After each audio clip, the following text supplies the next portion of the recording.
자, 안녕하세요. 네, 한병재입니다. 반갑습니다. 벌써 한 달이 금방 갔네요. 오늘 지난 시간에도 개회생 관련해서 얘기했는데 다 못 해드렸고요. 제가 지난번에 준비해왔던 부분들 중에 기업회생과 무관한 제가 한 3년 동안 금융 부분에 대해서 쭉 얘기를 했었는데 문재인 정부 들어와서 기술금융, 전 정권에서는 기술금융 얘기를 많이 했었는데, 지금 문재인 정부 들어와서는 4차 산업혁명 관련 그쪽 부분을 얘기를 하는데, 큰 맥락에서는 그것도 같은 은행에서 보면 기술금융입니다. 그래서 기술금융이 올해는 어떤 방향으로 가고 있는지, 제가 은행 관련 문서를 이거는 여러분들한테 줄 수도 없고 제가 말로 할 테니까 그냥 들으시면 되겠습니다. 전에는 기술금융의 외형 위주의 확산을 강조했다면 이제는 기술금융이 질적 성장을 강화하는 쪽으로 기술 우수 기업도 선별 지원하는 쪽으로 이렇게 방향을 잡았습니다. 그래서 기술 등급이 T6, 기술금융 기술 등급도 얘기하자면 시간이 많이 가기 때문에 기술 신용 등급은 T1에서부터 T10까지 있는데 T6라면 이 비전략 기업이라고 이제 얘기를 하는데 이런 기업은 신규 유치를 지향합니다. 지향하는 게 아니고 지향하고 또 TCB 평가 만기 도래하면 재평가를 실시하자 이런 기업들은 이제 회수 조치를 하겠다 이런 측면이고 또 지점에서도 이런 기업들에 대해서는 마케팅을 안 할 겁니다. 마케팅을 안 할 테니까 왜냐하면 이런 기업들은 유치를 해도 지점에서 실적 인정을 못 받아요. 그렇기 때문에 안 할 거니까 전보다 상당히 강화됐다 하는 것을 아시고요. 저희 은행에서만 순중 목표가 기술 금융이 3조 5천억인데요. 또 차주수로는 2천 개 기업을 순수하게 늘리겠다는 거고요. 그래서 좀 전에 얘기했듯이 기술 우수 기업을 선별적으로 지원하겠다. 전략 기업을 집중 유치하겠다. 또 기술금융이라는 본래의 취지가 기술이 있으면 신용을 지원해야 되기 때문에 신용유신 지원을 활성화하겠다. 그 얘기는 우수 기술 보유 기업에 대해서 선별적으로 집중적으로 신용유신 지원을 활성화하겠다는 취지입니다. 그 다음에 이제 작년에 제가 얘기했듯이 TCB 평가가 어, 기술보증기금을 포함해서 4개 기관에서 정부에 지정한 기관에서 했었는데 이제 점진적으로 은행에서 자체 TCB 평가를 확대 실시합니다. 그래서 이게 이제 매번 정부 기관에서 해당 은행에 대해서 평가를 해서 일정 등급이 되면 TCB 평가할 수 있는 권한을 좀 많이 부여한 방향으로 바뀌었습니다. 확대 실시한다는 얘기는 좀 전에 했고요. 그다음에 기술 정보 활용도를 제고하기 위해서 TC 평가 정보 DB 구축을 위해서 기업별 맞춤형 지원 방안을 마련하고 있다. 예를 들면 여러분들이 많이 하고 있는 기업부설 연구소를 보유한다든지 연구 개발비가 파란색 계상이 돼 있는지 여부 이런 정보 등을 바탕으로 해서 세공제 컨설팅도 해주고 있다는 얘기입니다.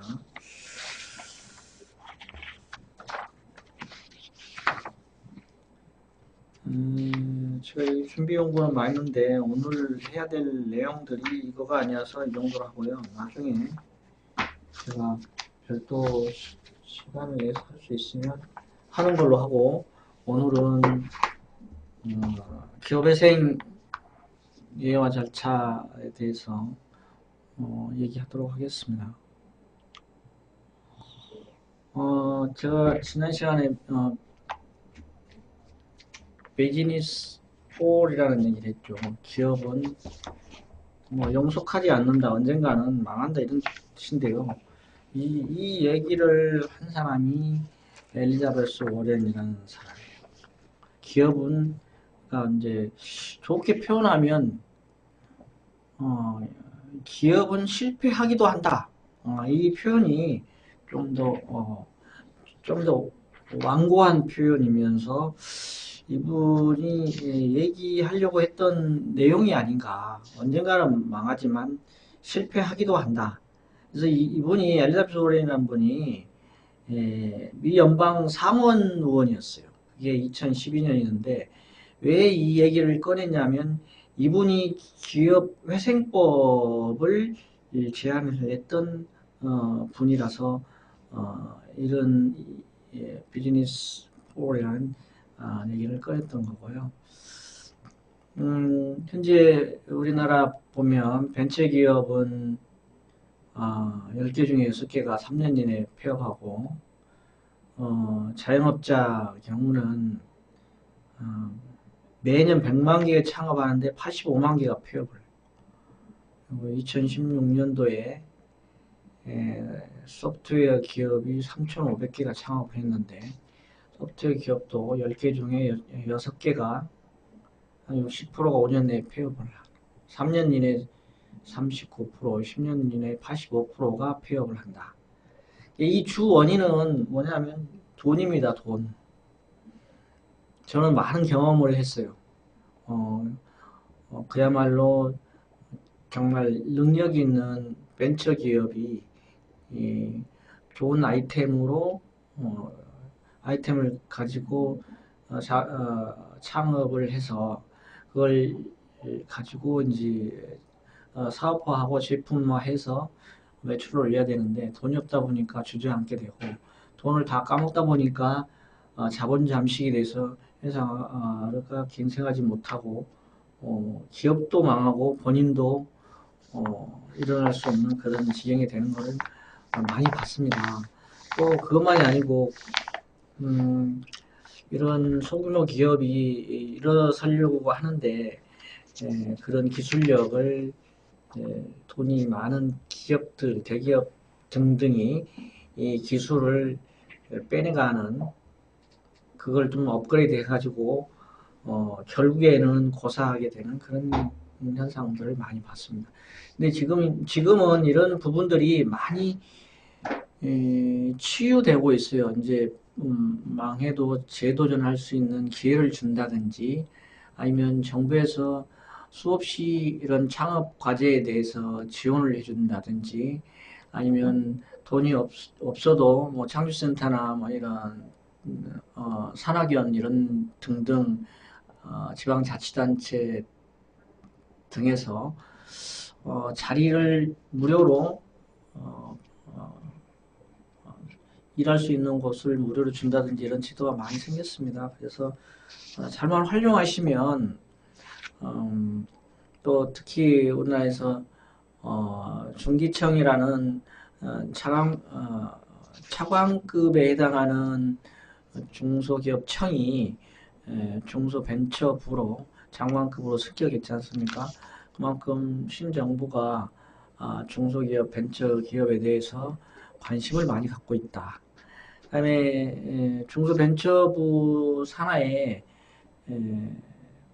기보가 그 산하에 들어갔지 않습니까? 그러니까 그만큼 중소기업, 소기업, 벤처기업 이런 걸 살리기 위해서 상당히 의지를 갖고 있다.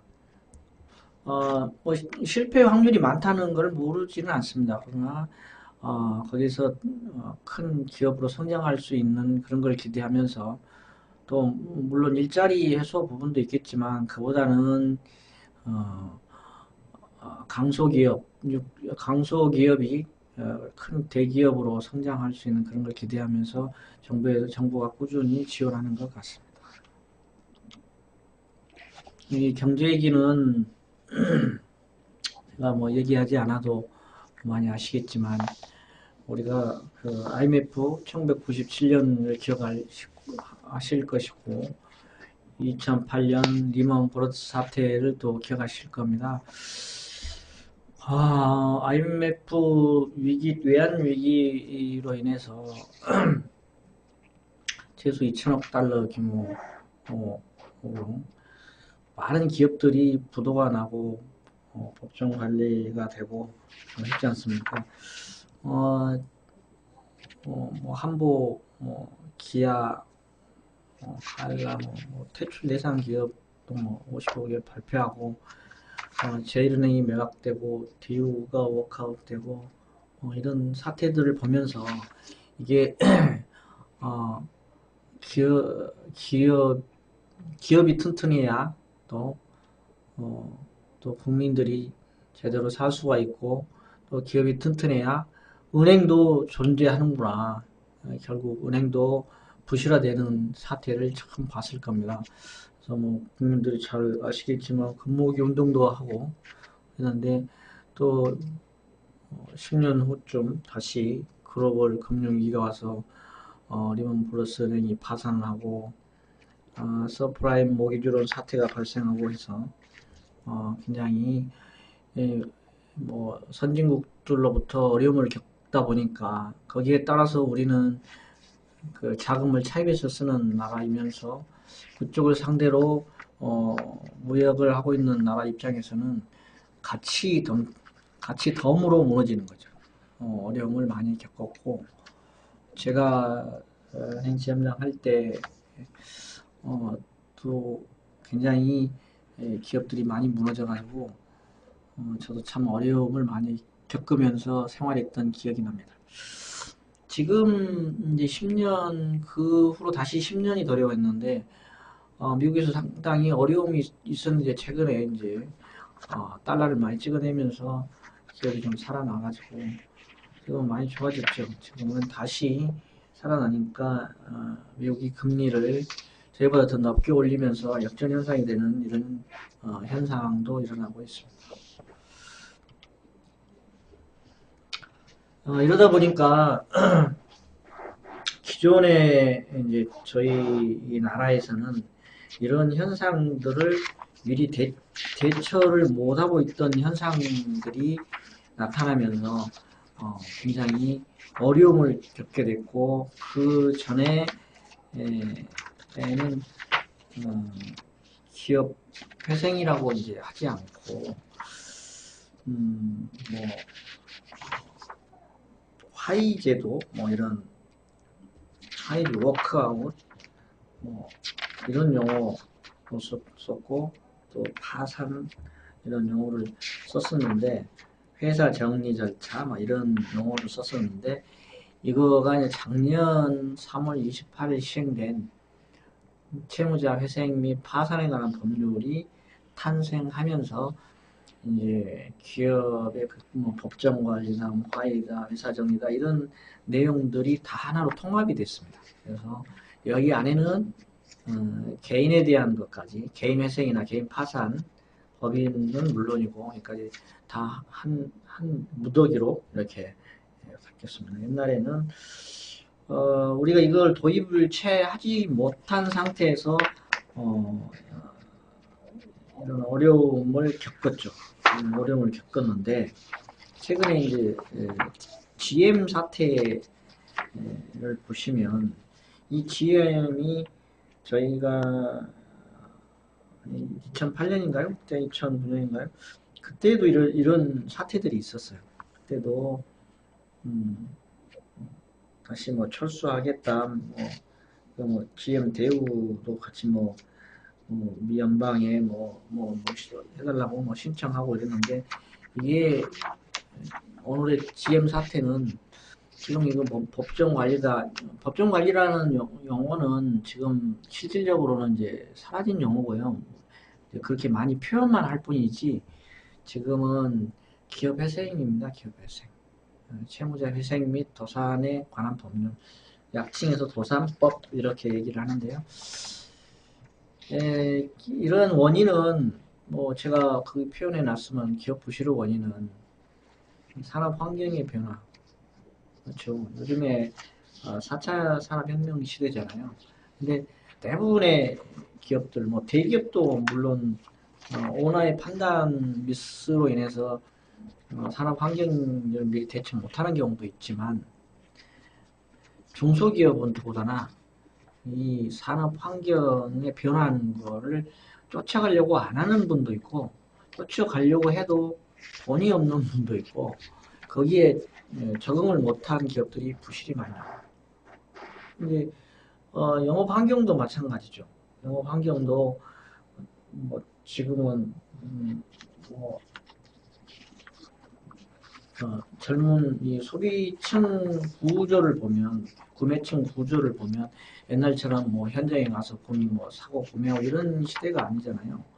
뭐 그래서 여러 가지 영업의 환경이 바뀐 거를 따라가지 못하고 적응하지 못해서 일어나는 이게 이제 기업 부실의 원인이 되고요. 가장 또 큰 원인은 과다 투자입니다. 과다 투자.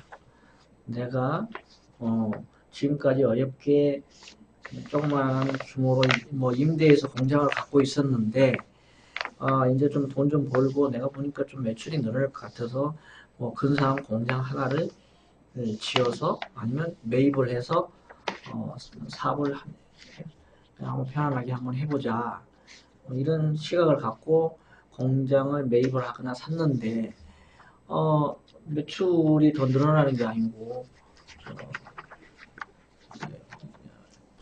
이자 부담이라든지 원금 상환 압박 그 과다 투자를 하다 보니까 기업 신용 평가가 하락하는 부채가 많으면 신용 평가가 하락하거든요. 그래서 신용 등급이 하락하니까 금리가 높아지고 은행에서는 상환 압박이 들어오고 그러다 보니까 이제 어려움을 겪게 되는 거죠. 뭐 잘 되는 경우도 있어요. 과다 투자라고 했다고 하지만 꾸준히 매출이 일어나거나 산업 환경을 잘 쫓아서 새로운 상품이라든지 매출을 늘려서 이거를 이겨내는 기업도 많은데요. 상당수 기업들은 과다 투자해서 도탈하는 경우가 부실되는 경우가 많습니다. 또 이제 어떤 경우가 많냐면 우리나라는 대기업 위주로 사업이 전개되다 보니까 대기업의 하청업체 아니면 뭐 조금 표현을 하면 협력업체들이 대부분이거든요. 그러니까 대기업이 예를 들어 삼성전자가 스마트폰을 만드는데 전에는 스마트폰 이전 그 핸드폰 시대에 그것만 개발할 줄 아는 이걸 고집하는 것들은 다 망했죠. 그리고 그게 오래 갈 걸로 생각하고 또 공장을 짓거나 막 과다 투자했죠. 근데 시대가 넘어가면 이게 적응하지 못하고 새로운 상품의 부품의 개발 능력이 떨어지면 자동 부실이 되게 돼 있어요. 그래서 계속 이 요즘 시대에는 IT가 굉장히 이 타이밍이 짧잖아요. 이 사이클이 짧아요. 짧게는 뭐 몇 개월, 2개월, 3개월, 뭐 길게는 1, 2년 이 정도이기 때문에 사이클이 짧기 때문에 꾸준히 미래를 내다보고 투자를 하고 그걸 개발하고 거기에 따라가지 않으면 굉장히 어려워요. 그러다 보니까 중소기업이 이 대기업을 쫓아가기가 어느 정도 자산이 충분하지 않으면 자금력이 충분하지 않으면 적응하기가 굉장히 어렵습니다. 지금 상장회사들 많은 기업 상장하고 있는 많은 기업들 중에도 제대로 이걸 따라가지 못하는 기업이 많고 따라간다 하더라도 부채 덩어리예요. 부채 덩어리. 쉽게 얘기하면 삼성이 중국으로 갔다가 베트남으로 갔다가 어디 미얀마로 갔다 멕시코로 갔다 할 때 협력회사들한테 얘들 오다 받으려면 따라와. 이제 베트남 가서 공장 사거나 증축하고, 멕시코 가서 증축하고, 그 돈이 다 어디로 나요? 그거 다 빚을 내갖고 하는 거야, 다 빚. 그 상환을 할 수 있는 능력이 안 돼요. 아무리 상장해서라도 돈이 많이 벌어도, 뭐 할 때쯤, 상환할 때쯤 되면 또 어디 투자해야 돼. 그리고 이전해버리면 중국에 손 떼면 중국어 팔아야 되는데 중국에 잘 팔립니까? 그러다 보니까 겉만 보기 좋은 기업들이 굉장히 많아요. 저는 그런 기업들을 수없이 많이 봤고 겪었고 또 경험을 해왔기 때문에 참 걱정된다라는 생각을 많이 갖고 있어요. 또 한 가지는 관련 회사 동반부시라는 되게 이제 계열사를 거느리고 있거나 아니면 관계회사를 갖고 있거나 이러면 한 회사가 어려우면 다른 회사에서 자금을 일시적으로 빌려서 이쪽에 메운단 말이에요. 근데 이거 메우는데 그 회사가 일어나가지고 이걸 갚아주면 모르겠는데 그걸 못 갚으면 이 회사도 어려워져가지고 동반 부실화되는 경우도 굉장히 많습니다. 그다음에 우발채무 현실화는 우발채무라고 하는 거는 이게 일어날지 안 일어날지 모르는 채무들이 현실적으로 발생하는 경우가 있어요. 그런 경우가 이제 뭐 LC 신용장 이런 것들을 발행을 했는데 그게 이제 리젝트 된다든지 아니면 문제가 발생해 가지고 상대 측에서 그거를 받아주지 않을 때는 그게 이제 채무로 되거든요. 그러다 보니까 그게 생각지도 않은 기업에서는 내가 물건 제대로 만들었고 신용장에 의해서 제대로 보냈는데 왜 뭐 생각지도 않았던 것들이 발생하다 보면 이게 이제 부채가 되는 거예요. 은행에서는 돈을 LC 내고를 해서 돈을 빼갔는데 그게 리젝트가 되면 그게 이제 다시 부채로 잡히고 은행에서는 상환하라고 그러고 나는 물건 만들어 가지고 다 뭐 원자재 다 해서 다 실었는데 그게 리젝트 되면 그거 어떡할까요? 그래서 이제 이게 부실원이 된다. 이래서 이제 사실 기업들이 도산이 되고 이렇거든요. 이제 여기서부터는 이제 본격적으로 제가 뭐 화해나 회사 정리 과거에 있었던 제도에 대해서는 얘기해봐야 시간만 갈 것 같고 기업 회생과 파산에 대해서 지금 도산법 관련해가지고 어떤 경우에 법인 회생이 되고 어떤 경우에 법인 파산이 되는지 아까도 우리 김 의원이 지하철을 타고 와서 시끄러워가지고 답을 대도 못했는데 이 부분을 보시면 확연히 알 수 있을 거예요. 법인 회생은 경제성이 있어야 돼요. 그리고 영업을 계속 할 수 있어야 돼. 경제성이 있다는 얘기는 지금 재무 구조는 안 좋아. 그러니까 대차주주표 상으로는 굉장히 안 좋아요. 안 좋은데 수입은 있어. 영업 비용보다 수입이 더 많다는 거는 경제성이 있다는 얘기거든요. 이런 기업이 회생이 돼요. 기업 회생이 돼. 그리고 법원에서도 이런 기업들을 법인 회생으로 개시결정을 내려줘요. 그러니까 영업을 계속할 의지가 있고 영업 또 수주도 계속 있고 경제성이 있지만 현재 재무 구조가 악화됐다라는 얘기는 현실적으로 지금 현재는 돈을 갚을 능력이 안 돼. 재무 구조가 악화됐다는 얘기는 그러니까 현금 흐름이 현재 상태는 안 좋다는 얘기죠. 그러니까 수익 구조가 안 좋다라기보다 재무 구조가 안 좋은 거예요. 현재 재무 구조가 안 좋기 때문에 이 기업은 계속 일을 하면 영업을 하면 빚을 갚을 수 있다는 얘기예요. 채권자들에게 뭐 다 갚을 수 있는 기업도 있습니다. 법인 회생하는 기업 중에는 실제 제가 법원에 드나드는데 서울회생법원에 다니는데 실제 사례를 보여주더라고요. 실제 100%다 갚은 경우도 있어요.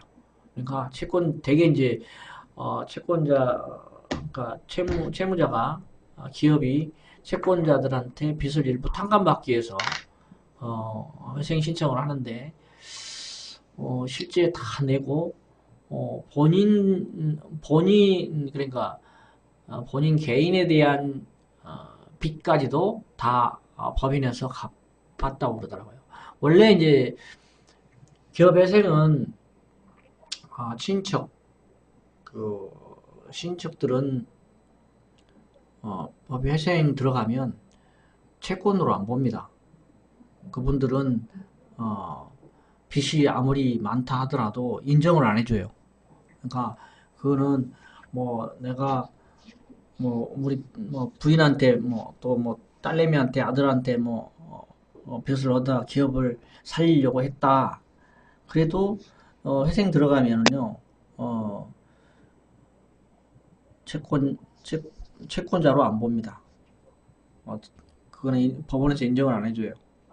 단지 뭘 해주냐면은요 해줄 수 있냐면 탕감한 만큼의 주식을 줍니다. 주식을 주는데 주식도 나중에 뭐 20분의 1 감자하고 해가지고요. 지분권만 있는데 이렇게 어려운 기업에 지분권 가지고 있어봐야 별 도움이 안 됩니다. 근데 도움이 되는 경우도 있어요. 어떤 경우에 있냐면 이 기업이 회생 이제 뭐 진행을 하려고 하는데 어떤 사안이 생기면 주주총회를 하거나 이럴 때 태클을 걸을 수가 있거든요. 그런 경우에 대비해서 이 기업이 좀 여유가 생기면 아니면 어떻게 해서든지 싸게 매입을 하려고 하는 경우도 있어요. 주식을 싸게 매입을 하는 경우도 있어요. 근데 이제 되게 이제 은행이나 아니면 유동화 회사들이 가지고 있는 경우에는 상황에 따라서 그냥 무료로 그냥 건네주는 거의 돈 안 받고 건네주는 경우도 있는데요. 어떤 경우는 저렴하게 넘겨받기도 합니다. 돈 사고 팔고도 해요. 이제 파산의 경우는 아까 회생의 경우하고 좀 상황이 다르죠. 이 경제성이 없는 거예요. 그러니까 영업을 계속해도 비용이 더 많이 나가는 거예요.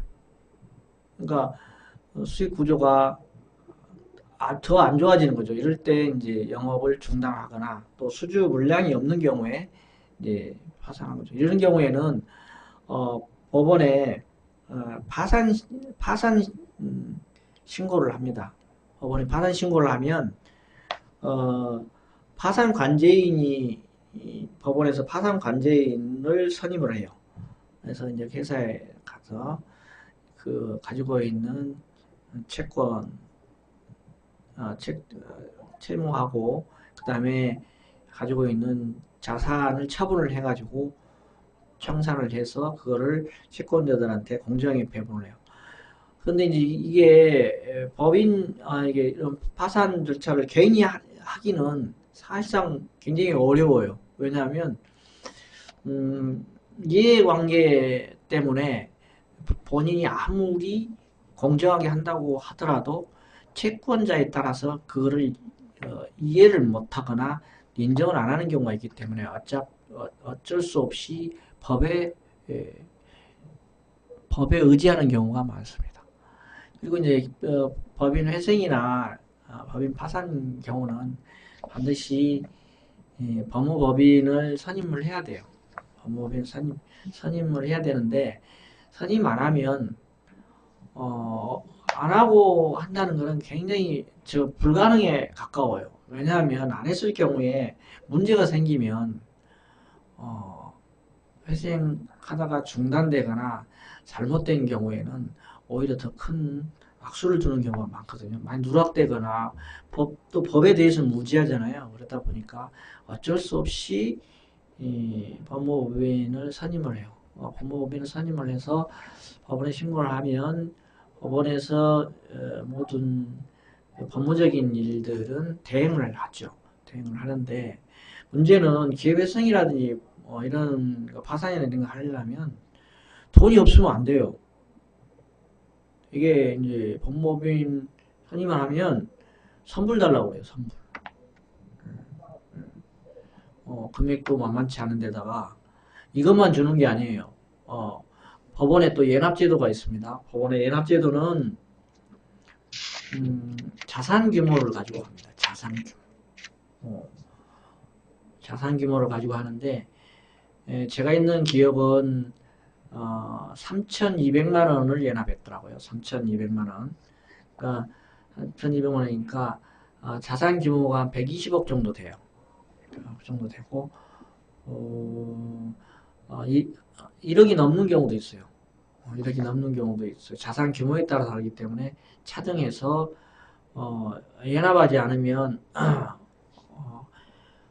기업회생 개시 결정을 내려주지가 않아요. 진행이 안 됩니다. 그러니까 변호사비도 줘야지, 또 연합도 해야지. 그러니까 금액 작은 거 가지고 뭐 법이 뭐 파산이나 회생이라든지 이런 거 하려고 생각하면 안 돼요. 배보다 배꼽이 커요. 배보다 배꼽이 크고 그런 경우는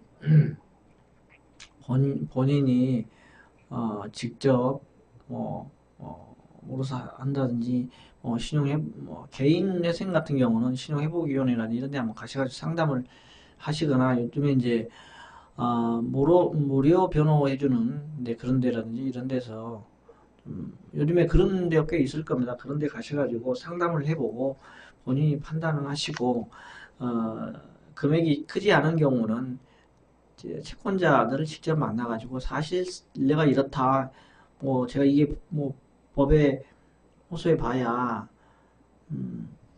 무슨 변호사비 내고 연합금 내고 이런 하다 보면 오히려 채권자분들이 가져갈 게 더 없다. 그렇기 때문에 제가 그거 안 할 테니 얼마로 해서 요거를 매각을 해서 이렇게 분배를 했으면 좋겠다. 어떻게 생각하면 해가지고 절충안을 찾아주는 게 가장 좋을 겁니다.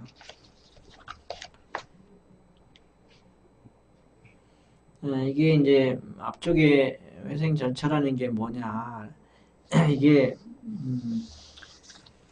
기업 회생에 관한 채무자 회생법에 정확하게 얘기하면 채무자 회생 및 파산에 관한 법률이거든요. 이게 아까 얘기했듯이 작년 3월 28일 날 시행됐는데 여기에 1조에 보면 이렇게 써 있어요. 저 여기 이제 간단하게 재정적 파탄에 직면한 채무자에게 이해관계인의 법률 관계를 조정하여 회생을 도모한다 이렇게 돼 있는데 이 조항을 제가 좀 길게 된 거를 하면 더 이해가 쉬울 거예요. 재정적 어려움으로 인해서 파탄에 직면해 있는 채무자에 대해서 채권자는 아시죠? 채무자에 대해서 채권자, 주주, 지분권자 등 이해관계인의 법률 관계를 조정하여 채무자 또는 그 사업의 효율적인 회생을 도모하거나 회생이 어려운 채무자의 재산을 공정하게 환가 배당하는 걸 목적으로 한다. 이게 도모하거나 이게까지가 회생이고요. 그 다음에 회생이 어려운 채무자의 재산을 공정하게 환가 배당하는 걸 목적으로 한다. 이제 이게 파산이에요. 그러니까 회생을 도모하는 것까지 이 채무자에게 이제 재정적 파탄에 직면해 있는 채무자에게 채권자, 주주 등한테 법률 관계를 조정해서 회생을 할 수 있도록 이렇게 하는 게 이제 기업 회생이고, 그 다음에 파산은 그 회생이 어렵다 이런 거는 채무자의 재산을 공정하게 팔아서 환가하고 배당해주는 걸 목적으로 한다. 이제 이거는 이제 경제성 판단 원칙을 적용한다는 거는 아까 앞쪽에서 얘기했고, 그 다음에 계속 기업 가치가 청산 가치보다 높아야 된다는 얘기는 이게 굉장히 좀 어려운 용어로 표현되어 있는데 실제 이렇게 법률에 이렇게 표현되어 있기 때문에 어쩔 수 없어요. 이보다 더 쉽게 표현한다면 지금 통상 기업회생은 10년 동안을 10년 동안 기업이 얼마를 벌 수 있느냐 이걸 가지고 지금 따져요. 그러니까 청산 가치는 지금 이거를 내가 가지고 있는 이 회사가 가지고 있는 재산을 청산했을 때 팔았을 때 얼마 나오느냐 하는 게 청산 가치고 계속 기업 가치는 기업이 돈을 계속 10년 동안 영업을 해서 얼마를 벌 수 있느냐 이게 이제 계속 기업 가치예요. 그래서 이 10년 동안 돈 번 거가 지금 가지고 있는 재산을 판 것보다 더 많아야 회생이 돼요. 이게 핵심이에요. 이게 핵심. 이게 핵심이에요. 이게 핵심. 이게 적으면 바로 인가가 안 나거나 아니면 파산하라 그래요. 인가 안 나면 그대로 원위치 되는 거예요. 원위치 된다는 얘기는 기업이 그동안에 개시결정이 나면 모든 중지 명령이 내려지거든요. 뭐 가압류 들어오고 이런 것들이 다 법적 실행이 중지되는 거예요. 중지되는데 이 인가가 안 나버리면 다시 원위치로 가요. 그러니까 기업이 실제로 영위를 할 수가 없어요. 왜냐하면 통장이고 뭐고 이런 데 다 압류 들어오고 뭐 국세니 뭐 이런 세금도 다 뭐 압류 들어오고 그래서 실제 뭐 공장은 매각하겠다고 그러고 직원들 월급도 안 주는 직원들이 붙어 있겠습니까? 이제 실질적으로 기업이 영위할 수가 없다. 그래서 기업 회생은 이렇게 계속 기업 가치가 청산 가치보다 높아야 된다. 그럼 이거는 누가 하느냐? 법원에서 판사가 임명한 조사위원이 있습니다. 조사위원은 누가 되느냐? 회계법인이 돼요. 회계법인은 또 어떻게 선정하느냐? 일정 기준이 있어요. 상당히 기준이 좀 엄격한데 그런 기준에 해당하는 기업의 풀을 만들어놔요. 풀을 만들어고 서울회생법원 같은 경우는 순차적으로 순번대로 이렇게 공정하게 해서 돌려가요. 기업 순서대로.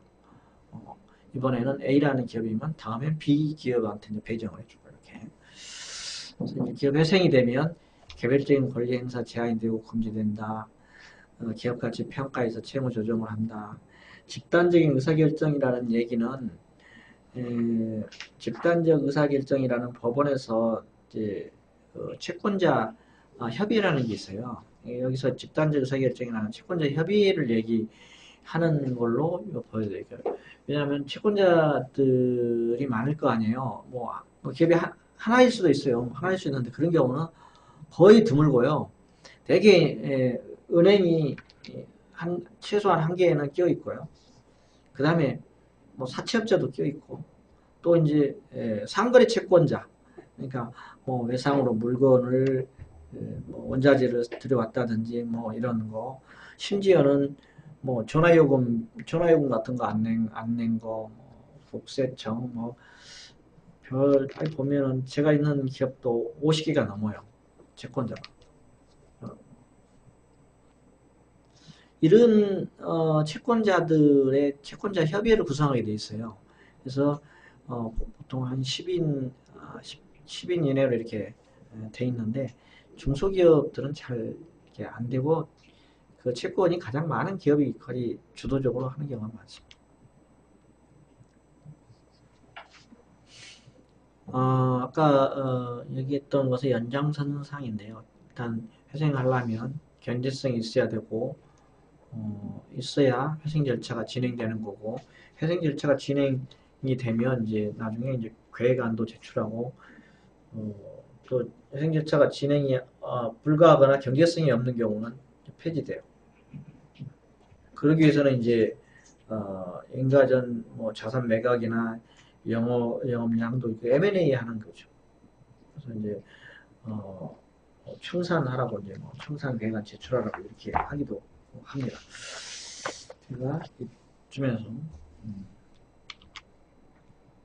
아까 통합도서법 얘기했고요. 이거는 밑에 채권자 협의회 강화됐다는 거. 이 기존 경영자 관리인 제도는 뭐냐면요.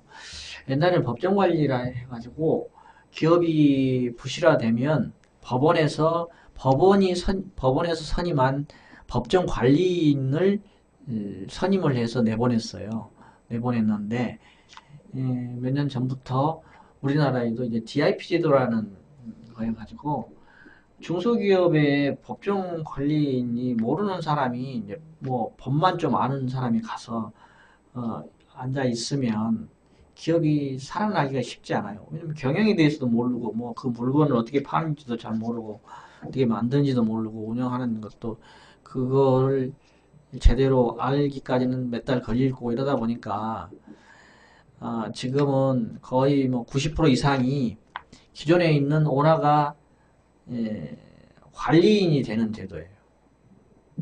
이것도 뭐 판사가 관리인 임명을 합니다.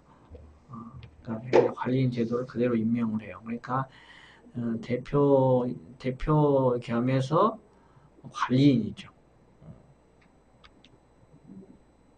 오늘 맞춤형 에스테 요거는 프로그램이 이런 게 있다는 거 아시고 읽어보시고요. 그 다음에 이 하나만 보시면 진행 절차도 요 하나만 보시면 흐름도를 보시면 이 전체 흐름을 알 수가 있는데요. 기업이 어렵게 되면 일단 해상일자 개시 신청을 합니다. 개시 신청을 하면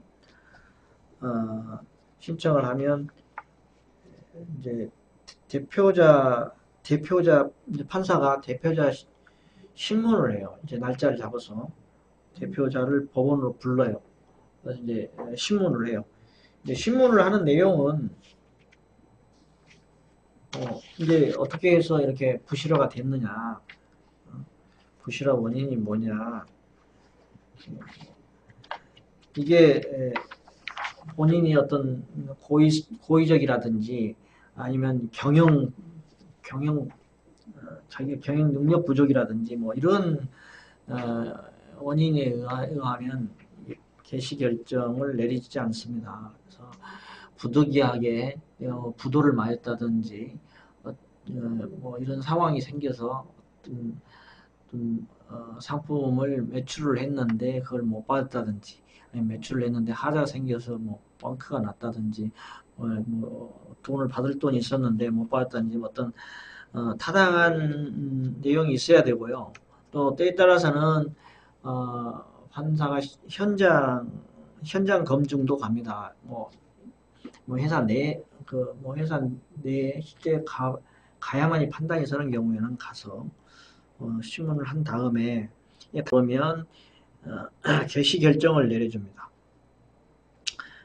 이제 개시 결정을 내리는데 이 개시 결정은 1개월 이내에 내리는데 개시 결정을 내리면서 좀 전에 제가 DIP 제도, 관리인 선임 제도 얘기했잖아요. 그 관리인을 선임을 하게 돼 있어요. 근데 여기 이제 관리인 거기 보면 뭐 관리인 불선임이라고 되어 있잖아요. 관리인 선임이라고 되어 있는데 관리인 선임, 관리인 불선임 이러는데요. 이 표현이 저같이 공부한 사람도 헷갈리는데 관리인 불선임이라는 거가 지금 DIP 제도이고요. 관리인 선임이라는 제도는 제3자를 임명한 자는 그런 의미예요. 좀 너무 법원 중심적인 표현을 써놔가지고 좀 헷갈려요. 그 다음에 이제 이게 선임이 되잖아요. 이때 선임이 되면서 CRO도 같이 임명합니다. 제가 지금 CRO인데요. 이제 우리말로 풀면 기업 구조조정 임원이에요. 기업 구조조정 임원. 그러니까 옛날에는 법정 관리인이 갔었는데 지금은 기존의 오너를 관리인으로 두면서 저 같은 이제 제도가 생긴 거예요. 그러니까 기업 구조조정 임원이라 해가지고 어느 CRO인데 칩 리스트럭처링 오피셔 이래가지고 CRO인데 어떻게 보면 이제 우리만 제가 사무실에 가면 저한테 CRO라고 부르는 사람 한 사람도 없어요. 감사라고 부릅니다. 감사. 그러니까 이제 법정 감사예요. 어떻게 보면 법정 감사. 이제 제가 거기 가면 오나가 제대로 뭐 수입 지출이라든지 관리인으로서 의무를 다하고 있는지 여부를 세세하게 체크해갖고 법원에 보고를 하고 또 이제 중소기업이다 보니까 모르잖아요. 법원에 내는 서류, 법원에 또 판사 허가를 받아야 될 서류를 어떻게 챙기는지도 모르고 또 이제 제가 가는 회사는 한 달이면 한 150건 이상 건 지출 건이 있어요. 이런 건들을 일정 금액은 제가 다 정결을 해요. 제 사인이 없으면 못 나가요. 그리고 일정 금액이 넘으면 법원 허가를 또 받아야 되고 이제 그런 일도 하고요. 또 이제 잘못된 쪽으로 이게 뭐 이렇게 하는 여러 가지 정황들이 있는데 그런 것들이 있는지 없는지 이런 걸 체크하는 그런 일들을 지금 제가 하고 있고요. 그 다음에 이제 개시 결정이 나면 이제 전부 이제 되는 쪽으로만 쭉 얘기할게요. 안 되는 쪽으로 얘기하면 막 시간이 너무 많이 가니까 개시 결정이 나면 그 다음에 이제 관리인 선임이 됐고 같이 CRO가 이제 선임이 됐잖아요. 그러면 회생채권 목록을 제출하라고 그래요. 이제 법원에서 언제까지 개시 결정이 나면서 판사가 이런 그 명령문이 같이 와요. 몇 월 몇일까지 회생채권 목록 제출을 하시고 회생채권을 몇 월 며칠까지 신고하시라 뭐 이렇게 와요. 그러면 관리인이 회사의 채권들을 다 작성을 해가지고 법원에 제출을 해요. 그러면 법원에서는 그거를 가지고 해당 채권자들한테 공지를 해요.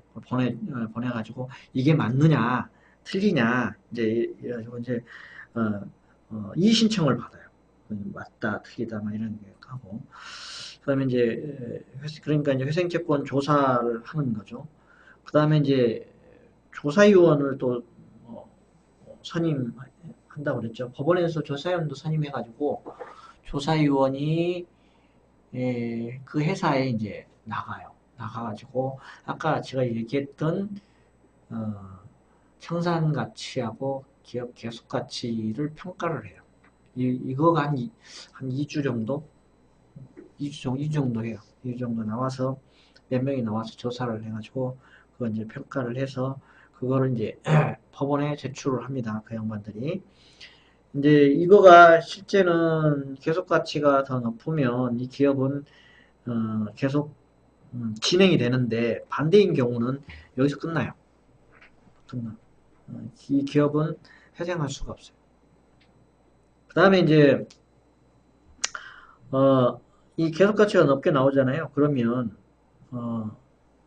요 내용들의 요지를 옛날에는 관계인 집회라고 했거든요. 채권자, 주주 이런 분들 모여서 집회를 했는데 지금은 일정 금액 이상 규모가 큰 데는 하고 있는데 거의 중소기업들은 거의 100% 99%는 집회가 생략되고 관리인 명의로 요약 보고서를 내서 통보를 하게 돼 있어요. 내고 그 다음에는 이제 회생계획안을 법원에서 몇 월 며칠까지 회생계획안을 내라 제출 명령문이 와요. 그러면 그걸 갖고 그 기일까지 제출을 하면 그 다음에 제출을 하고 이제 법원에서 몇 월 며칠 날짜에 2, 3차 집회를 하겠다 통보가 오면 거기에 맞춰 가지고 모든 서류 준비를 해서 그때 이제 집회가 열릴 때 이제 채권자들 주주들 이렇게 모여 가지고 그게 통과가 되면 이 기업은 회생 계획안이 인가가 되는 것이고, 이게 통과가 안 되면 이 회사는 그대로 이제 폐지되는 거예요. 근데 이게 회생 이제 그 조건이 반복 회생 좀 어려운 용어가 계속 나오니까 이 법률적인 용어는 참 저도 법 공부를 했는데 해도 이런 용어가 나오면 이런 걸 어떻게 쉽게 얘기를 해줄 수 있지? 이제 이렇게 얘기하는데 또 법률 용어만큼 잘 집약된 표현이 없다 보니까 좀 그러는데 이 집회가 열리면 의결을 해요. 국회나 뭐 중고등학교 때 반장 선거할 때 뭐 투표해가지고 의결을 하듯이 의결을 하는데 여기에는 세 가지 종류가 있어요. 그러니까 세 가지 종류라는 뭐냐면 그러니까 담보가 있는 조가 있어요. 조를 세 조로 나눠요. 1조는 담보가 있는 조, 2조는 담보가 없는 회생채권조라고 그러는데요. 담보가 없이 그냥 신용으로 빌린 조. 또 한 조는 주주조. 이렇게 세 개의 조가 있어요. 세 개의 조. 각 조마다 따로 의결을 해요. 따로 의결하는데, 회생 담보조, 회생 담보권조라고 이렇게 표현하는데, 담보조는 총 의결권의 4분의 3 이상이 동의를 해야 돼요. 그래야 통과되고, 회생 채권조, 신용조는 3분의 2가, 그러니까 67%, 3분의 2니까 67%죠. 67%가 의결을 해야 돼요. 의결을 해야만이 돼요. 근데 이제 주주조는 2분의 1 이상이면 돼요. 2분의 1 이상. 근데 주주조는 별로 걱정을 안 하는 이유가 주주는 대부분 지금 현존하는 대표자 지분이 많이 있기 때문에 그거는 별 문제를 삼지는 않는데 이제 이제 어떤 경우에 이제 문제가 생기냐면 주주도 자기 지분이 적은 경우 또 다른 채권자이면서 주주인 분들이 지분이 많은 경우에는 이 조도 이제 문제가 생기죠. 그러니까 각 조마다 이 의결권에 해당하는 것 이상이 돼야만이 이게 통과돼요. 이게 세 개 다 통과되지 않으면 이것도 무산이 돼요. 근데 이제 예외는 있어요. 어느 특정한 채권자가 정당한 사유 없이 정당하지도 않은데 자꾸 부동의했을 경우에는 판사가 별도 절차에 의해서 인가를 내주는 경우가 있어요. 또 이제 속칭 강제 인가라고 그러는데요. 그렇게 하는 경우는 있는데 요즘에는 법원에서 중소기업들을 살리기 위해서 가능한 이런 걸 많이 동원을 해요. 동원을 많이 하는데 은행에서는 부동의하는 경우가 좀 드문 편이고요. 은행에서 채권을 장기간 보유하지 않아요. 저희 은행 같은 경우도 1년에 상반기 한 번, 하반기 한 번 이렇게 매각을 해요. 그거 하는 이유가 은행에 이제 그 부실률 계산할 때 그게 이제 대외적으로 상당히 크게 작용하고 있기 때문에 그걸 줄이기 위해서 유동화 회사한테 매각을 합니다. 우리나라 유동화 회사들이 꽤 많은데 유동화 회사들이 그걸 사가지고 돈 장사를 하죠. 걔들이 이제 돈 장사를 하기 때문에 걔들은 부동의도 하고 돈 장사를 하기 때문에 중소기업을 굉장히 애를 많이 먹이고 있어요. 제가 있는 기업도 지금 저희 기업은행이 갖고 있던 채권을 유동화 회사한테 팔았는데 그 유동화 회사들이 엄청 지금 까다롭게 하고 있어요. 아주 중소기업 사장과 피말리게 하고 있어서 저희 같은 경우에는 지금 법원에 계속 연기 신청을 내가지고 회생 계획안을 지금 2차에 걸쳐서 수정했고 또 수정해야 될 것 같아요. 그래서 좀 안 해주려고 지금 하고 있고 다른 은행에 또 이순위 담보권자도 시비를 걸어가지고 이의 신청을 해서 채권에 대해서 조사확정 재판 신청을 넣었어요. 얘기는 뭐냐면 지금 굉장히 지루하죠. 이 내용 뭔 내용인지 모르겠죠. 그럴 거야 난.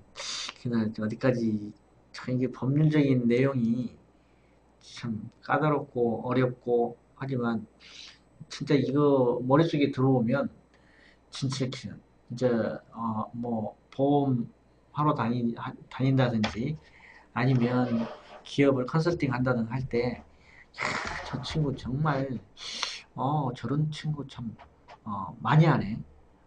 내가 어려울 때 저 친구한테 뭐 하나 물어보면 저 친구 이것저것 다 한단 말이야. 내가 저 친구하고는 오래 인연을 맺고 싶어. 그러려면 보험 하나라도 더 들어줘야지. 뭐 인정 업무 저한테 해야지. 그 저절로 나와요. 그러니까 이런 게 나는 보험 설계사니까 보험만 팔아야지 그러면 그 한 건으로 끝나고 다시는 보고 싶지 않은 거예요. 그러니까 이제 저도 은행 다닐 때 그 보험 그때는 보험 아줌마라고 그랬는데 지금은 보험 설계사인데 나 본점에 근무하는데 매일 매일 사탕 하나씩을 꼭 책상 위에다 놓고 가요. 매일 놓고 가요. 그러니까 저한테만 놓는 게 아니고 우리 임원들한테도 놓고 계속 놓고 가는 거예요. 아, 저도 그 보험회사 아줌마라고만 알았지. 그 당시에는 보험 아줌마라 했으니까. 저 양반이 왜 사탕을 이렇게 놓고 막 가나. 그러다 보니까 나중에 보험을 들게 되더라고요.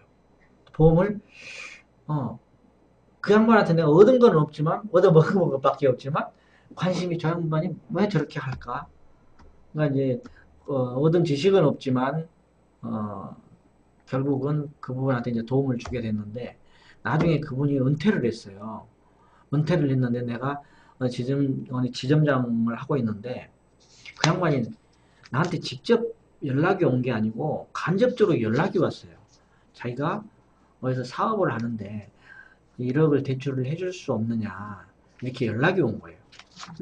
그러니까 사람이 인연이라는 게 꼭 이걸로 끝나는 게 아니고 여러 가지 얽히는 게 많아요. 얽히는 게 많으니까 예, 약간 제가 앞서서 모두에서 그랬잖아요. 기업은 영속하지 않는다. 기업은 언제든지 망할 수 있다. 어? 뭐 계속 영속하는 기업은 정말 드물다. 뭐 10년이면 뭐 60%는 뭐 망한다.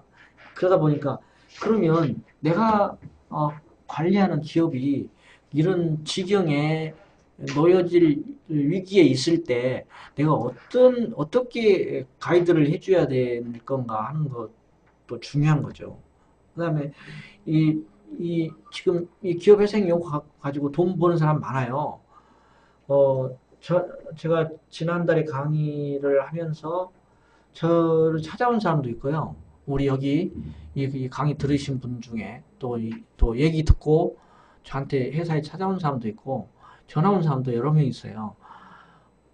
그분들이 전화 오는 대개 뭐냐 하면 물론 이제 기업이 우리 회사는 기업이 내가 관리하는 회사 기업이 어렵다 어떻게 했으면 좋겠냐 이게 많지만 또 한 가지는 먹거리를 얘기하는 거예요. 먹거리가 돼요. 왜 먹거리가 되냐? 이렇게 기업 회생 들어가려고 하는 기업들이 있잖아요. 이런 기업을 찾는 법무법인이 많아요. 돈벌이가 되니까. 그러면 이거 소개시켜주면요. 공짜로 안 해줘요. 돈 받아요. 돈이 보험 하나 해주는 것보다 훨씬 많이 받을 수 있어요. 기업 회생하는 제 소개. 네, 소개. 그러니까 간당간당한 회사. 그냥 소개만 시켜줘도 해준다니까요. 네? 지금 아니 어제 우리 저 법무법인이 되게 일을 못해요. 나보다 더 몰라요. 그리고 일을 너무 못하니까 제가 법원에다 얘기하면 아웃시킬 수가 있어요. 법무법인도 자르고 판사가 바꾸라고 하면 바꿔야 돼요. 근데 내가 이렇게 못하는 법무법인은 참 이런 회사가 참 먹고 산다는 게 참 희한하다. 그런 기업들은 어떤 기업이냐면, 그러니까 기업 회생할 때도 정말 잘 선택을 잘해야 돼요. 그러니까 변호사가 직접 운영하는 거. 내가 하는 회사는 변호사가 직접 하는 게 아니고, 변호사는 그 뭐라고 하죠? 이게 와서 잠깐 봐주고 막 이런 거 이제 얼마씩 돈 주고 이렇게 해주는 그런 거고요. 운영은 그 사무장이 하는 거예요. 사무장. 사무장이 실질적인 사장이에요. 그러니까 일 있을 때만 잠깐 이렇게 해주고 하기 때문에 제대로 하겠어요? 그리고 변호사가 능력이 있어야 돼요. 변호사가 어떤 능력이 있어야 되냐면 이런 경험도 풍부해야 되지만 회계 업무를 잘 알아야 돼요.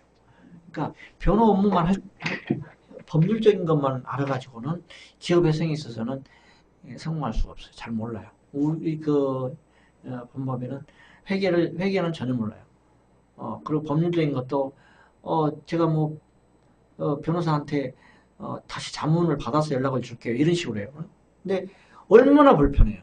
변호사가 직접 운영하면 딱 전화 받으면 이거는 이렇고 이건 이렇고 회계 업무를 물으면 이거 우리 김 회계사 여기 같이 있으니까 바로 이렇게 해가지고 이렇게 해줄게. 이렇게 되면 굉장히 신속하고 정확하고 잘할 수 있을 뿐만 아니라 또 다른 기업을 소개시킬 수가 있는데 참 안타까워요.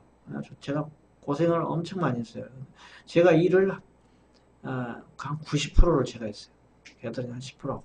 반대로 다른 데는 법무법인이 90%하고 내가 하는 일이 10% 안 돼요. 근데 제가 그러면서 업무는 많이 배웠죠. 내가 법무법인 못지않게 많이 배우긴 했는데 많이 열도 많이 받고 싸우기도 많이 싸우고 그랬는데 여하튼 이게 돈이 된다는 걸 알면 또 이게 또 굉장히 정신 바짝하고 듣는 사람들이 많더라고요. 왜냐하면 이거 하나 소개시켜주면요 얼마 정도 받는 줄 아세요? 기업의 규모에 따라서 틀려요. 기업 규모에 따라서 틀리는데요. 많게는 1억을 받잖아요. 최소 10%, 많게 30% 받아요. 그러니까 1,000만원에서 3천만원까지 받아요. 어저께 온 우리 그 친구는 제가 소개시켜주면 얼마 줄 거예요? 그랬더니 10% 그러더라고. 아이고, 뭐 10%면 그거 주나요? 내가 그러지. 자기도 그런 거를 영업을 해가지고 자기도 귀찮으니까 40% 받고 남긴대요. 다른 변호사들한테. 네? 그러니까 나쁜 친구지. 그런 것도 있으니까 꼭 보험만 하려고 생각하지 마시고 이거 보면은 참 왜 안 넘어가지? 왜 안 넘어가지? 제가 다 설명하신 것 같은데. 아니요, 뭐. 제 법률적인 얘기를 하려면 제가 좀 미안해요, 굉장히. 법 공부하신 분들이 많지 않으니까. 뭐 물어볼 거 있으면 물어보세요. 뭐든지 물어보세요. 아니, 왜냐면 여기 오셨으니까 제가 다른 사람보다는 뭔가 더 드려야죠. 여기하고 조금 관련 없는 얘기예요. 네, 그거 관계없어요. 저희 언니가 조그만 추리링 이렇게 미싱으로 박는 공장을 해요. 네. 그러니까 저희 언니가 이제 그 일에 집중하다가 좀 건강상의 문제로 일을 안 하고 네. 이제 현구만 하고 그러니까 공장 직원 한 5명, 미싱사들이 한 5명 돼요. 네. 그리고 형부하고 이제 언니가 일을 못하니까 딸이 네. 그 일들을 좀 돕고 이렇게 일을 지금 진행을 하고 있는데 제가 볼 때는 좀 답답한 게 참 많아요. 자금 면에서. 작으면 네. 인가공이다 보니까 뭐 어떻게 구매하는 자재도 없고 이러다 보니까 소득세 신고할 때는 소득세도 많이 내고 또 개인 사업자로 가지고 예, 있네. 개인 사업자예요. 많이 내고 개인 사업자인데 매출이 어느 정도 나와요? 한 달에 뭐 5천이 안 돼요. 매출이 꽤 예, 되네요. 5천이 안 그러면 돼요. 개인 사업자로 하면 5천이 안 되는데 예, 어떨 때는 뭐 5천 될 때도 있고 그렇지 않을 때는 뭐 2, 음, 3천 될 때도 있고 그래요. 그 인가공이 이제 오다를 음, 받아서 뭐 비수기, 음. 성수기 이런 게 있으니까. 인가공인데도 매출이 5천 정도 된다는 얘기는 굉장히 큰 거예요. 근데 이제 5천이 되는데 그게 이제 사실 순수한 게 아니고 가공을 받아서 다시 공장에서 소화가 안 되니까 네, 다른 데다 한번 1,000원대기, 2,000원대기 이렇게 하고 하청을 주면은 네. 그게 다 매출로 잡히는 거예요. 아, 그러겠죠. 그렇죠. 네, 그런 그러면 부분도 그래요. 있고 그런데 어쨌든 제가 보기에는 좀 답답하게 가더라고요. 돈이 벌리는 것도 아니고 음, 씀씀이가 큰 건지 어쩐지 모르겠는데 어쨌든 그러다 보니까 이름이 언니 이름으로 돼 있거든요. 언니 이름으로 돼 음, 있는데 회사가 어, 그러다 보니까 집을 갖고 있는데 집 대출을 다 해서 쓰고 있고 또 보험 들어가 있는 보험도 막 약간 대출해서 쓰고 있고 음. 또 부족하니까 또 이제 이 사람 저 사람한테도 또 얼마라도 빌려서 쓰고 있고 그게 좀 뭔가 그러니까 저도 한 1,000만 원 빌려줬는데 뭐 달란 얘기는 한 번도 안 해봤지만 언제 줄 건지 생각도 안 하고 있고 이래요. 그래서 최근에 보니까 음, 무슨 부채 탕감 뭐 이런 게 있더라고요. 음, 제가 여기서 뭘 예, 보다 보니까 예. 자료들이 들어온다 보니까 그래서 그런 것들도 이런 사람들한테 혜택이 되는지 그리고 일자리 아, 안정자금이라는 것도 최근에 언뜻 자료를 본 것 같은데 제가 그래서 뭐 구청에다가 동사무소가 어디 전화하고 이렇게 몇 가지 물어보니까 190만 원 이하의 급여만 가능하다. 네. 그리고 4대 보험이 든 사람만 가능하다. 뭐 이런 어떤 조건들이 좀 있더라고요. 근데 여기 공장에 물어보니까 190만 원이 다 넘어간다. 그리고 4대 보험도 이제 원천 징수만 하고 이렇게 프리랜서로 일하는 방식으로 되어 있는 사람들도 있고, 아, 소속으로 안 돼 있고, 네, 뭐 여러 가지를 좀 이제 그 기업, 그 회사에서 4대 보험 다 들어주면은 반 이상은 반은 회사에서 내줘야 되잖아요. 그렇죠. 예, 그것도 계산해 그, 보니까 한 달에 몇백 그렇죠. 되더라고요. 그것도 부담이 크죠. 예, 그래서 이제 여러 가지 방안으로 어. 아무튼 그런 방법도 찾아서 하고 있는 것 같은데, 그래서 저는 이런 그 제가 어떤 보니까 원천적으로 기본적으로 자금이 없는 상태에서 일을 했던 것 같아요. 그죠? 아니에요. 그렇지 그런데 않아요. 왜 그렇게 그렇, 자금을 여기서 끌어들이고 저기서 끌어들이고 보험 든 것도 그 약관 대출 받아 쓰고 할 정도로 되면 굉장히 쪼들리는 건데. 그죠? 예, 그러니까 한참 성수기 때는 그러니까 정말 좀만 주택 같은 데서 하다가 잘해가지고 이렇게 잘 번창했는데 그 이제 마진이 오다, 줄어든 거예요, 예, 계속. 마진이 좀 오다를 준 데서는 계속 가격이 내려가고 그렇죠, 그렇죠. 인가원 가격이 내려가고 여기서는 사람 쓰고 하는 인건비는 인건비는 계속 올라가고, 올라가고 지금 그러니까 마진이 적은 적어지는 거죠. 데다가 언니가 이제 좀 건강상의 문제가 생기다 보니까 이제 그런 것들 인건비가 이제 더 들어가는 거네요. 예, 실제로 가족들이 다 붙어 있는데도 맨날 부족한 거예요.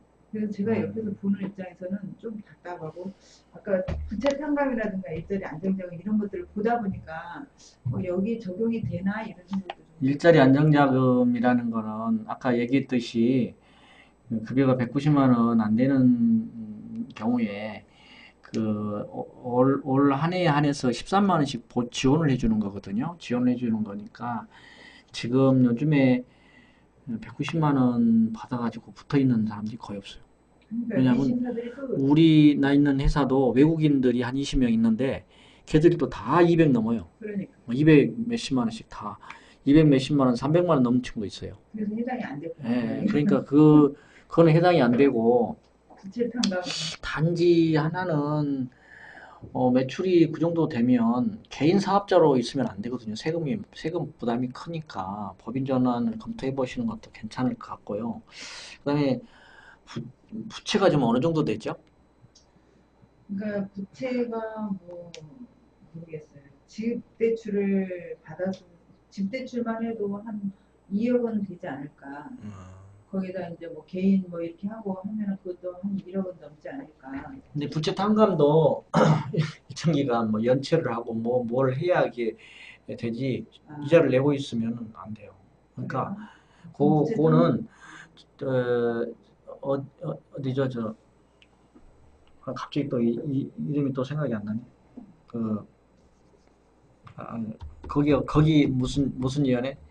거기 일단은 가서 한번 상담을 해보세요. 그러면 분명히 그렇게 얘기할 거예요. 뭐 연체를 어느 정도 해야 되고 뭐 이런 게 있을 거예요. 책임이나 예, 그 얘네들은 또 연체시키면 난리 나는 줄 알고 막 그렇죠. 여기저기서 돈을 빌려갖고 자꾸 집어넣어요. 그렇죠. 아니, 그러니까 카드값으로. 연체가 되면 신용이 안 좋아지기 때문에요. 그 은행에서 2억 받은 거가 상환 압박이 오고 금리가 올라가요. 네. 그러다 보니까 이 회사는 정말 못 갚겠구나 해가지고 이제 이자를 금리를 낮춰주는 것부터 시작하죠. 그래도 안 되고 이제 손 들 정도 돼야 뭐 부채를 탕감하니 어쩌니 처음부터는 그렇게 안 해줘요. 그리고 제 생각은 언니 이름으로 지금 사업장이 운영되고 있으니까 그냥 냅둬버리고 형부 이름으로 다시 해야 되는 거 아닌가 이런 생각도 야, 하고. 그런 마음을 먹어야 이제 부채 탕감이 얘기가 나오는 거예요. 그런 마음을 먹어야. 그렇게 돼야. 그러니까 언니는 완전히 신용 불량자가 될 각오를 하고 나는 손들 각오를 하고, 여기는 뭐, 문 닫고 다른 데로 옮겨가지고, 뭐, 형부 명의로 사업자 내하고 새로 한다든지, 뭐, 이래야 이제 뭐가, 좀 구성 요건이 되는 거지. 그 언니 뭐, 물증이 있는데, 신용 불량자 되면 안 된다. 뭐 이러고 하면은 안 되죠. 그 동일한 장소에서 하면요, 부부 간에는요, 그것도 법률적인 뭘로 하면 엮일 수가 있어요. 그렇기 때문에 동일한 사업 장소에서 이름만 바꾸는 장은 나중에 문제가 될 수가 있으니까 아예 이런 얘기 해주면 안 되는. 아예 장소를 옮겨버려야죠. 예, 아예 장소를 옮겨야죠. 그런 경우는 아, 어디죠? 좀 금방 또 생각날라 했는데 그런 데 가면은요, 요건이 어떤 경우에 해당되는가 한번 물어봐요. 그러면 어느 정도 탕감되는지 어떻게 되는지 한번 물어보세요. 그러면 판단은 본인이 하셔야 되고요. 그게 이제 국가에서 뭐냐 기업에서 그 꼭대기에 있는데 요건 맞춰가지고 그렇게 한다는 게 좀 명의 주도하지 않으면 쉽지 않은 점은 있어요. 한번 그거 물어보세요. 내가 생각나면 또 얘기해 줄 테니까 가기 전에. 아까도 지하철에서 전화 온 사람한테는 얘기했는데 너 나갔나 그 친구. 이제 좀 할게요. 왜냐하면 듣는 사람 있으니까. 기업회생 운영 원칙은 아까 얘기 DIP 제도입니다. 기존 경영자 선임 원칙이고요. 예외인 경우가 있어요. 아까 내가 90%만 얘기했잖아요. 10% 해당하는 경우가 이런 거예요. 그 재정적 파탄 원인이 재산을 유용하거나 은닉한 경우에. 그러니까 기존의 오너가 이게 파탄 원인이 자기 재산 빼돌리거나 감추거나 이런 경우에요. 이게 뭐 부인 명의로 해놓거나 뭐 다른 데로 빼돌리거나 이런 경우는 안 해줘요. 이런 경우는 어, 이 오너를 믿을 수 없다. 니를 어떻게 관리인으로 두겠느냐 이런 거고 또 중대한 책임이 있는 부실 경영. 그러니까 경영상에 그다음 하자가 있는 경우도 안 되고 또 채권자들이 저 사람은 저 오너는 안 돼, 저 양반은 그 관리 노트북은 안 돼 하고 채권자들의 요청이 타당한 경우 이런 경우에는 기존의 경영자를 선임하면 안 되는 그때는 제3자를 선임하거든요. 아까 뭐 한 10여 프로 정도 되는 것에 대한 얘기였고요. 기존에 이제 기업회생 절차가 애로사항이었던 거가 채권 금융기관들이 그 부정적인 인식이었어요. 은행에서는 이거 회수율도 낮고 또 뭐 10년에 걸쳐 장기간에 회수해야 되고 그래서 굉장히 피동적으로 이 절차에 참여를 했었어요. 그 다음에 그 기업의 회생 절차 중에 기업이 각종 제한이 있어요. 그러니까 이게 개인도 마찬가지 이렇게 되는 거죠. 이게 회생 절차 들어가면 뭐 보험 보증보험이라든가 발급 제한되고 입찰 자격도 제한되고 신용 등급도 하락되고 이러니까 꺼리는 거죠. 웬만하면 갚아내려고 그러고 하는 거죠. 그다음 패스트트랙 그 관련해 가지고 이제 좀 더 빠르게 회생 절차를 진행하려고 하는 거가 지금은 굉장히 서울회생법원이 새로 생겼죠. 전에는 서울지방법원 파산부였었는데 이제 이게 서울회생법원이라 했고 법원장이 하나 생겼어요. 별도로 해갖고 전담해가지고 이제 하는데 신속하게 진행하기 위해서 아까 관리인 불서임 제도가 이제 DIP 제도 얘기하는 거고 채권자 협의 운영하는 거고 자금관리원, CRO, 뭐 법무법인, 회계법인 두고 또 인가 후에도 조기정결 한 번만 갚으면 종결시켜버려요. 되게 특별한 문제가 없으면. 그 다음에 채권자 협의회에서 감사 추천도 하고요. 또 이제 출자 전환 주주들 의결권 행사할 수 있도록 출자 전환이라는 게 뭐냐면 탕감해줬잖아요. 그럼 탕감된 금액만큼을 주식으로 줘요. 별 볼 일 없는 주식이지만. 그 다음에 회생채권 담보권이 50억 이하인 경우는 이하이면서 30억 이하 채무를 부담하는 소득자에 대해서는 간이회생 제도를 더 가지고 더 뭐 빠르게 신속하게 한다. 그 다음에 중소기업 회생 컨설팅 이거 지난번에 얘기했더니 이거 뭐 우리도 할 수 있냐고 우리 저 전문위원들이 전화가 많이 왔었는데요. 이게 이제 진흥공단에서 주관하기 때문에요. 진흥공단에서 이런 컨설턴트들 모집을 할 거예요. 그때 이제 뭐 응모를 하거나 해가지고 거기에 되면 컨설팅 할 수 있다. 이런 컨설팅을 하게 되면 조사위원 조사 보고서를 안 해도 돼요. 그래서 이제 대신에 이제 그분들이 중소기업진흥공단에서 조사 보고서를 대신 작성을 해놓기 때문에 더 신속하게 빨리 진행될 수 있죠. 근데 이제 이것도 부담도 국고에서 부담하고 채무자가 일부 부담하는데 얼마 정도를 부담하는지는 잘 모르겠어요. 근데 일부 좀 부담하는 거기 때문에 지금 이거를 하는 게 좋은 게 안 하면 이게 조사위원 조사 비용이 법원에 예납을 하게 돼 있어요. 예납을 하게 되기 때문에 그건 이제 전액 예납을 하는 건데 이거는 국고에서 일부 부담을 해주는 거기 때문에 좋죠. 근데 이게 자산이 50억 미만이어야만 돼요. 이제 큰 기업들은 안 해주고 이런 기업만 해준다. 왜냐하면 또 중소기업진흥공단에서 또 그만큼은 역량이 있다라고 보지 않는 거죠. 규모가 좀 있는 데는 전문 회계사 출신들이 가서 해야 된다. 그 다음에 회생기업 관리인 아까 그 대표를 얘기하는 거예요. 연대보증을 서가지고 대표자 다 신용불량자가 돼 있고 보증채무 부종성이라는 또 어려운 얘기 나왔는데요. 부종성이라는 얘기는 채무가 감면되더라도 보증채무자는 감면되지 않습니다. 그러니까 부종성 원칙이 가지고 그래서 먼저 법인부터 기업회생이 끝나고 나서 대개 이제 대표자도 개인 회생 신청을 또 내요. 개인 신청을 내는데 개인 신청을 내면 되게 이제 그 사건 배당을 법인을 담당했던 판사한테 배정을 해줘요.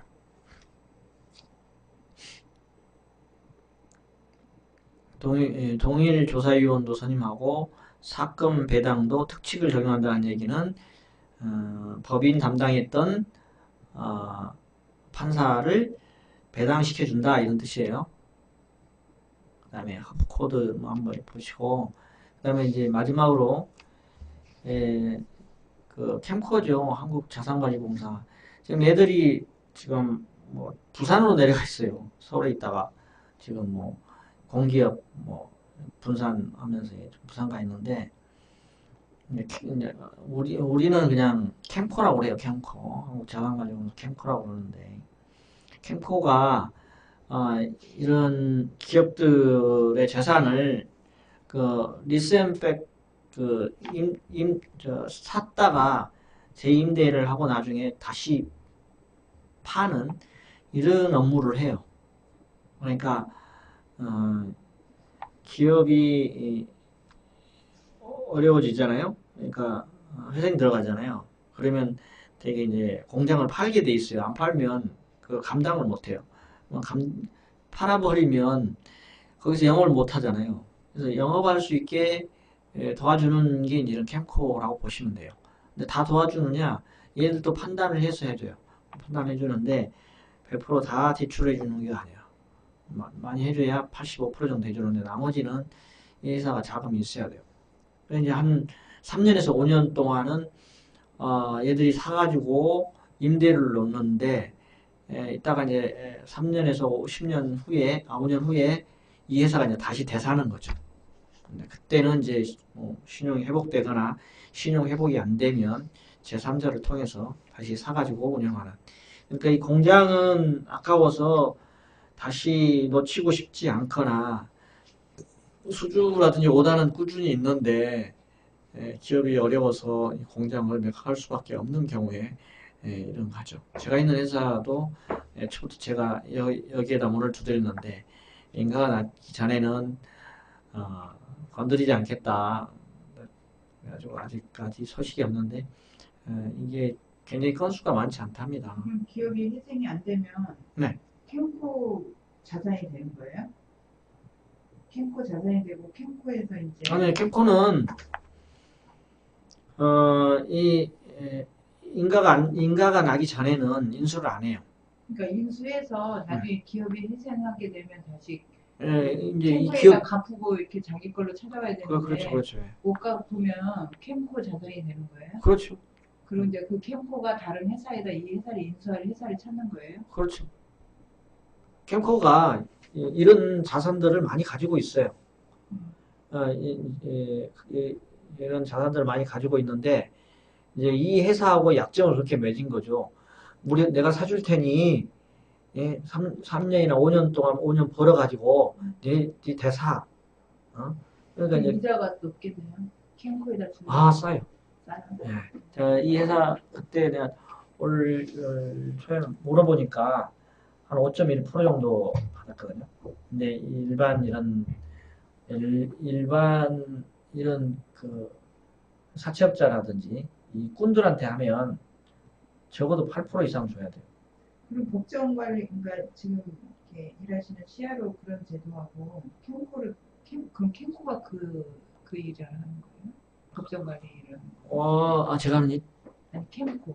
캠코는 그런 거 아니고요. 아예 기업 캠코는 기업의 부실 자산들을 인수해가지고 사가지고 그거를 다시 재매각하는 거죠. 매각하거나 이렇게 하는 거죠. 잘할 수 있도록 예, 도와주는 예, 아니 법정 관리는 그러니까 은행이라든지 뭐 이런 기관들한테 이제 자산들 같은 것들을 가지고 있잖아요.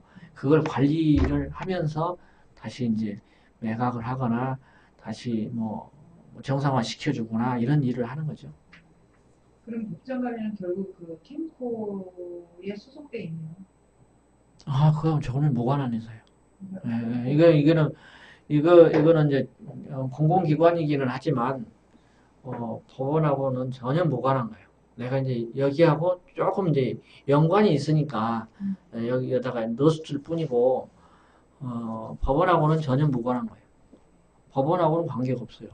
그러니까 우리가 이제 그래서 계획안을 짤 때 캠코에서 이거 인수하기 이랬기 때문에 금리를 5.1% 계산해가지고 회생 계획안을 막 이렇게 짠 거죠. 이 근거가 뭐냐 이렇게 하니까. 결국 그 이제 법정 관리 하시는 분들은 이 기업이 회생할 수 있도록 도와주는 그 계속 관리를 해주는 거고 캠코에 넘어가 있더라도 그 법정거래 하시는 분들은 별도로 법원에서 이렇게 저기 받아서 그 회사를 회생할 수 있도록 돕는 거네요. 별개요. 이거는 전혀 별개라고 생각하시면 돼요. 이거는 캠코하고는 전혀 별개예요. 캠코는 단지 이런 기업들을 도울 수 있다, 이렇게 해줄 수 있다, 이런 것뿐이죠. 뭐 협업 정도 해줄 수 있다. 그러니까 이제 뭐 중진공이라든지 뭐 은행이라든지 이런 데에 뭐 중진공도 대출을 해주잖아요. 은행도 대출을 해주고 그럼 담보 잡은 것들이 많이 있을 거 아니에요. 부실화돼 있잖아요. 그런 것들을 이제 그런 자산들이 많으니까 그런 것들을 연계시켜 가지고 그 뭐 살릴만한 기업이 있으면 우리한테 좀 추천해 주라. 그러면 우리가 지원해 줄게 이런 거예요. 네. 그것도 이제 기업을 살리고 결국은 기업을 살리고 경제를 살리기 위해서 정부 산하 하나의 기관이죠. 그런 역할을 하는 거죠. 몇 시까지 하시나요? 네? 몇 시까지 하시나? 밤까지요. 질문 있으면 또 하세요.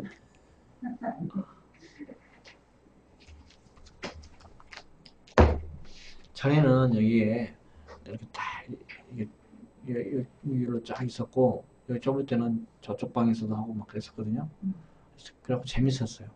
이게 질문하면 재밌고 그랬는데 지금은 뭐 이거 아프리카 TV인가 해가지고 와서 듣는 사람이 별로 없고 맨날 이런 데서 온라인에서 뭐라고 뭐 질문하고 그러는데 난 이거에 별로 매력을 못 느끼. 맞아, 여기서 진짜 하면은 좋은 얘기들도 많이. 네, 많이 서로 같이 이게 또 모르는 것들 서로 이렇게 막 물어보고 또 이제 여기서 질문하면 내가 생각지 않았던 질문을 하네. 또 추가적으로 질문하고 그럼 내가 공부를 더 많이 와요. 근데 여기 와서는 다 뭐 아프리카 뭐 하는 공부 하나도 안 해요. 그냥 막 읽고 있는 친구들이 많더라고.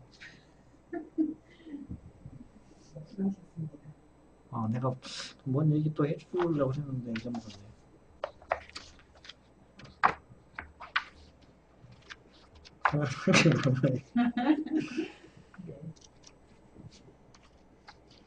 명함 하나 갖다 놔도 돼요? 명함을 안 가져오시네. 혹시 명함이요? 돈이 된다니까 돈이 된다니까 그런 회사 있으면 소개시켜드리려고. 네, 제가 명함이 저한테 돈이 된다니까. 뭐 그런 게 있으면 전화 주세요. 그럼 제가 해드릴게요. 근데 뭐 그런 회사들은 엄청 큰 회사들이야 되겠구만, 그죠? 조그만 중소기업. 조그만 회사들 수도 있고, 여기 제 뭐 명함이 여기 명함이고, 제가 명함이 한 3개 있는데. 저희가 많으신 요번에 왔으니까 제 거기 뭐에는 이제 끝내겠습니다. 끝내고 수고했습니다. 법무사 회생 업무. 법무사가 회생 업무로 못하는 건 아닌데요. 못하는 건 아닌데 애로사항이 있습니다. 일단은 법원에서 좀 인정을 안 해주려고 할 거고요. 어떤 뭐 회생 계획 아니라든지 뭐 하든지 인정 안 해주려고 할 거고요. 그 다음에 변호사가 없으면 법정에 설 때 오나가 답변을 다 할 수가 없어요. 옆에 항상 판사 앞에서는 옆에 있는 게 좋습니다. 법무사는 회생 업무를 못하는 건 아니지만 개인도 할 수 있어요. 안 하고 할 수도 있는데, 제가 아까 모두 얘기했잖아요. 이 절차 하나하나가 다 법률적인 관계이기 때문에, 하나 누락됨으로 인해가지고, 잘 나가던 게 회생 업무가 무산이 되고 인가가 안 나버리는 경우가 있거나, 잘못되거나, 덤탱이 쓰는 경우가 있기 때문에요. 굉장히 조심해야 돼요. 법무법인을 선정하면 모든 것들이 법무법인에서 다 해주기 때문에 그렇게 오류를 범하는 경우는 거의 없죠. 됐나요? 자, 마치겠습니다.